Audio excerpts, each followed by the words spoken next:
Kalesa mo karo na zimini ni jelido bidiru ni jelido. Amana ya ko ta ko da baninde jidu.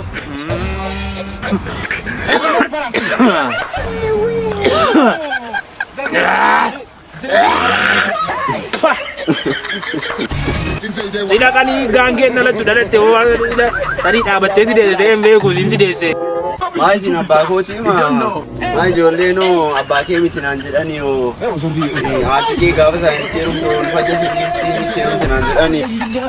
Ila ansinuma waan kana jekkadheedhanii fi jiyaabbanni mana kana ala gaafuma dhufu garaan isaa isa hin xinnaanne inni kaan namni inni kaan hafuura lafaatidha inni kaan xurrubbaadha inni kaan immoo borciidha maal jedheeti kan inni harkaa gate hamma immoo kan keetu itti dabalame iccitii kana immoo haadha keetu beekaa adeemiti isaan gaafadhu adda baafadhu.